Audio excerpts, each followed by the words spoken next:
Bonjour à tous et bienvenue dans ce Morning Bull Live. Alors aujourd'hui on est vendredi 13 novembre, vendredi 2020. Ça fait un peu beaucoup de choses en même temps, on espère que ça va bien se passer. A priori, quand on regarde un petit peu ce qui se passe ce matin, c'est pas non plus la catastrophe. C'est pas l'euphorie, c'est pas la joie totale, mais c'est pas non plus la catastrophe. Et ça a l'air d'aller un peu. Simplement, on a pris conscience d'une chose, c'est que en fait, les bonnes nouvelles durent globalement 3 jours max. Donc oui, souvenez-vous, lundi, on dansait tout nu sur la table en s'arrosant de champagne, en se disant c'est génial, on a le vaccin, tout va recommencer comme d'avant, on va pouvoir sortir, aller en boîte, aller au restaurant, prendre l'avion, tout ça sans masque, ça va être formidable. Tout le monde était super positif, les marchés nous ont pété un câble, mais comme jamais. Et puis, petit à petit, les choses se sont calmées. On s'est aperçu que globalement, déjà le vaccin n'était pas approuvé. On ne sait pas quand c'est qu'il sera approuvé. On ne sait pas s'il y en aura un deuxième. On compte un peu sur Moderna, mais pour l'instant, rien du tout. Fauci, le responsable de la santé aux États-Unis, fait le tour des popotes pour dire ça va être génial. Mais enfin, pour l'instant, il n'y a rien qui se passe. Bref, tout ça nous dit oui, le vaccin c'est bien, mais ce sera quand même un tout petit peu plus tard. L'effet Biden, le Messie, tout ça qui est descendu du ciel pour nous sauver la vie, pour l'instant c'est plutôt calme. Et puis il y a toujours ce fait que Trump refuse d'abdiquer. Et donc du coup, on s'est dit de quoi on va parler. Et depuis hier matin, on a pris conscience d'une chose, c'est que la deuxième vague du Covid pourrait éventuellement, peut-être, ralentir l'économie. Alors ce qui est assez fabuleux, c'est que finalement, on a tous l'impression que l'économie est repartie depuis le mois de mars, depuis le premier confinement, et tout le monde se dit maintenant c'est dommage parce qu'avec cette deuxième vague ça pourrait ralentir, mais en fait l'économie elle est jamais repartie. Si on regarde les chiffres, elle se traîne toujours au fond du bac depuis le mois de mars. On a à peine eu le temps de relancer l'économie, qu'on nous a tout refermé de nouveau, donc elle est jamais repartie. Donc c'est pas une deuxième vague qui va planter l'économie, ça va planter peut-être les marchés boursiers, mais pas l'économie, parce que l'économie n'a jamais eu le temps de rattraper la performance que les marchés nous ont alignée depuis à la fin du mois de mars. Donc globalement, il y a un petit peu un misunderstanding, une mauvaise compréhension de ce qui est en train de se passer aujourd'hui.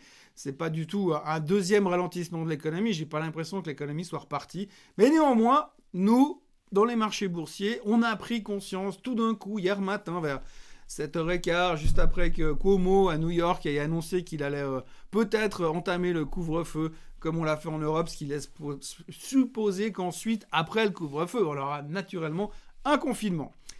Et c'est d'ailleurs de ça qu'on parle, puisque l'advisor de Biden sur le Covid, un médecin dont j'ai oublié le nom, a plus ou moins laissé entendre, a même carrément déclaré il y a un peu plus de 24 heures, que lui, il pensait que la meilleure solution, c'était de fermer les États-Unis pendant 4 à 6 semaines, donc confinement total des États-Unis pendant 4 à 6 semaines, et ensuite, c'est ce qui permettrait en fait de combattre le virus, évidemment, et de relancer l'économie. Alors, on ne parle plus du tout de stimulus, pour l'instant, c'est vraiment en panique, parce qu'on ne sait même pas si on a un président et qui est vraiment le président, puisque je rappelle quand même que Biden n'est pas du tout élu encore selon la Constitution, et puis Trump, il est toujours en train de pagayer. D'ailleurs, il est toujours en train de se fâcher avec les Chinois encore un peu plus, histoire de laisser, si jamais il doit partir, les clés de la Maison-Blanche dans un état de délabrement total sur les rapports avec la Chine. Alors, on en est où ? On va faire un petit tour rapide des graphiques. Comme vous voyez, le S&P 500 ce matin... le chart s'affiche à l'instant. On voit qu'on est en train de pagayer sur ces niveaux des 3570, 3590. C'est les plus hauts historiques et le marché n'arrive pas à aller au-dessus. On est en train de faire une espèce de figure de renversement, peut-être pour l'instant. Une espèce de top. Alors on aura la confirmation du moment où on arrivera à casser les 3500 à la baisse, on saura que ce sera un top. Et si on arrive à casser les 3590, les plus hauts historiques, à ce moment-là, on pourra dire que c'était juste une consolidation intermédiaire avant d'aller chercher les plus hauts historiques, puisque tout le monde est convaincu que de toute façon l'année prochaine on va se faire 20% de hausse sur le S&P 500 avec l'arrivée et des vaccins. Mais en tout cas à court terme le S&P 500 est dans une tendance un petit peu critique. Donc si on venait à casser les 3500 à la baisse parce que tout d'un coup on se rend compte que le Covid est de retour et que ça pourrait éventuellement freiner l'économie, et à ce moment-là le S&P 500 pourrait redescendre facilement jusqu'à 3230, là où il a rebondi à peu près la même chose, là, exactement à l'endroit où il a rebondi quand on a eu le début des élections il y a 10 jours en arrière. Ça, c'est pour le S&P 500. Pour ce qui est du DAX, vous voyez que le DAX a aussi une extension assez phénoménale. Donc là, on arrive aussi sur des niveaux de résistance. On l'a vu déjà hier. Et pour l'instant, là aussi, on pourrait se faire un repli assez impressionnant sur le DAX si tout d'un coup on venait à confirmer cette faiblesse. Alors pour l'instant les futurs sont pas trop mal en point mais sont pas non plus hyper dynamiques et puis on sait qu'on a quand même 2-3 choses qui nous posent problème ou qui pourraient nous poser problème. Je parlais avant de cet éventuel confinement de 4 à 6 semaines. Imaginez que ça se déclenche aux États-Unis pas tout de suite parce que franchement c'est pas Trump qui va le faire. Mais si Biden, dès qu'il prend le pouvoir, bam, il bloque les États-Unis pendant 4-6 semaines, ça risque d'être rigolo. Mais ça, c'est quand même de la musique d'avenir. Regardons juste le SMI. Là aussi, vous voyez qu'on est pratiquement sur un cas d'école. On s'est arrêté pile poil sur cette résistance, là, sur le SMI. Donc, méfiance sur le SMI. Peut-être qu'on est au bord d'un renversement de tendance aussi à court terme pour revenir dans le range. Alors, en fait, quand on regarde les graphiques, la conclusion qu'il faut retirer de ces 3 graphiques que je vous montre ce matin, c'est que finalement, on est allé dans une phase d'extension. Et aujourd'hui, on n'a plus de carburant. Alors, il n'y a rien qui peut nous motiver plus que ça. Les résultats qui sortent, ils sont coup-ci, coup-ça. C'est surtout une question d'interprétation. On l'a déjà vu, mais c'est plus ça qui va nous faire bouger. Les chiffres économiques, on sait qu'ils sont pourris. Puis maintenant, avec les confinements en Europe, on sait qu'ils vont être pourris encore pendant un petit moment. Donc, pas trop de questions par rapport à ça. Donc finalement, la seule chose qui pourrait nous remotiver pour une deuxième vague haussière, encore une deuxième vague, ce serait peut-être de passer par la thématique d'un deuxième vaccin. Et donc là-dessus, on compte toujours sur Moderna. Et il y a un gros suspense, mais comme tout le monde en parle, je ne serais pas surpris qu'un de ces 4, il se pointe à la télé pour faire aussi une conférence de presse.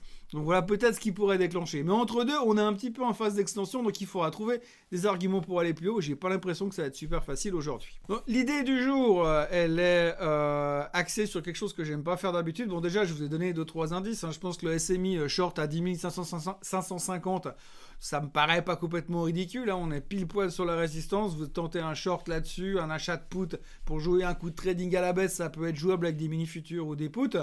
Mais j'ai rien dit, c'est plutôt la résistance qui fait sa démonstration. Mais il y a autre chose que j'ai envie de jouer. Alors, comme je l'ai dit, j'aime pas du tout, mais finalement, quand je regarde le graphique aujourd'hui, je me dis que peut-être qu'il y a un truc à jouer ces prochaines semaines avec ce retour de ce stress du Covid, c'est l'or. Regardez le chart à l'instant, on voit que l'or est revenu sur les 1870, plusieurs fois on bute sur cette zone-là, donc je me mettrai long or via ce que vous voulez comme produit, du tracker GLD par exemple aux États-Unis, ou alors des calls ou des mini-futurs, vous jouez le rebond sur $100. Donc 1870, 1970. Je pense que c'est le rebond potentiel qu'on peut avoir. Ça peut aller très vite. Il suffit d'une mauvaise journée de trading sur les indices et d'une espèce de peur panique pour une raison XY. Je sais pas, un patient de chez Pfizer qui teste le vaccin qui décède.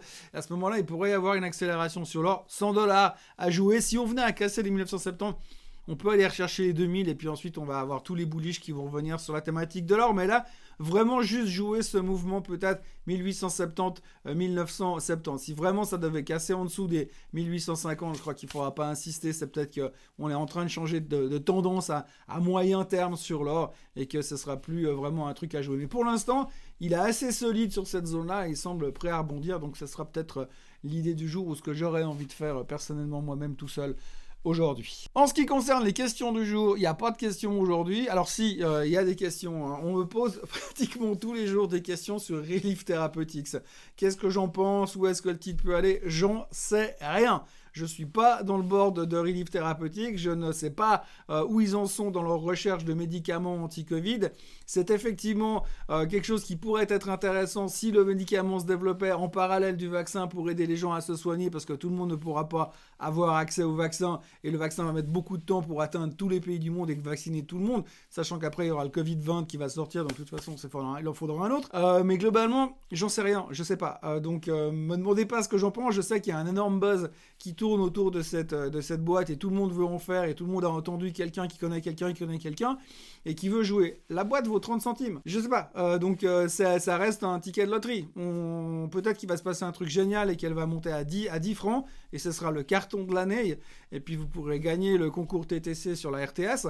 Mais autrement, c'est difficile à prendre position sur Relief Therapeutics. Il y a des centaines de boîtes qui font de la recherche pour des médicaments anti-Covid ou anti-autre chose, parce que je vous rappelle quand même qu'il y a d'autres maladies dans le monde que le Covid. Et donc, par rapport à ça, tout peut arriver sur Relief Therapeutics, mais ça reste de l'ultra-spéculation. Et n'oubliez pas non plus que quand il y a des boîtes qui ont vraiment un produit qui est hyper fonctionnel, souvent les grosses pharma tournent autour déjà bien avant et sont un tout petit peu plus informés, voire mieux informés que nous. Voilà, pas de questions, donc je vais m'auto-poser une question aujourd'hui en vous présentant ce graphique. Ce graphique, c'est Tesla. Tesla, quand je regarde le graphique là tout de suite, je me dis, si j'étais courageux, je me mettrais short. Parce que j'ai l'impression que Tesla est en train de rentrer dans une tendance descendante qui pourrait l'emmener bien plus bas. Je dis pas que c'est fini, mais je dis que pour l'instant, si j'étais courageux, je me mettrais short de Tesla. Mais par contre, je suis pas du tout courageux parce que ce machin peut rebondir tellement vite. Mais là, au niveau de la tendance, j'aime assez ce qu'elle fait, dans le sens négatif du terme. Mais je me suis tellement brûlé sur des poux de Tesla que je vais pas aller contre le vent parce qu'il paraît qu'il faut pas aller contre la tendance. Et donc, à court terme, je me méfie. Mais quand même, là, tout de suite, je me dis que ça fait un moment qu'elle fait plus grand-chose. Musk n'a plus envoyé de fusée, il n'a pas sorti de nouvelle voiture, les chiffres étaient ça va, mais malgré les bons chiffres qu'elle a sortis récemment, le titre ne fait que de baisser depuis. À moins qu'il y ait une grosse nouvelle, j'ai l'impression qu'elle est rentrée dans une tendance qui sera un tout petit peu moins fun de ce qu'elle nous a habitués, cet été. Donc à surveiller, mais c'est une propre interrogation à moi-même et ce n'est absolument pas une recommandation, mais si j'étais courageux. Voilà, c'est tout ce qu'il y avait à dire aujourd'hui. Nous sommes vendredi 13 novembre. On espère que tout va bien se passer. Pour l'instant, les futurs sont légèrement plus faibles à légèrement plus mieux bien. Ça dépend les minutes, mais c'est pas très clair dans quelle direction on va. On sent qu'il y a un peu moins d'optimisme que lundi à midi et quart. Mais il y a toujours un peu d'espoir parce qu'on a toujours l'espoir secret de voir Moderna débarquer ce week-end avec une news avec des taux de réussite de leur vaccin à 95%. Voilà, je vous souhaite une très bonne journée, un excellent week-end. Merci d'avoir été là. Alors n'hésitez pas à vous abonner à la vidéo, n'hésitez pas à partager la vidéo, n'hésitez pas à me dire que vous détestez la vidéo. Il y en a un qui le fait régulièrement tous les jours, de toute façon. Voilà. Et puis je vous souhaite un excellent week-end et je vous remercie d'avoir été là encore une fois avec moi. Très bonne journée à tous. Bye bye.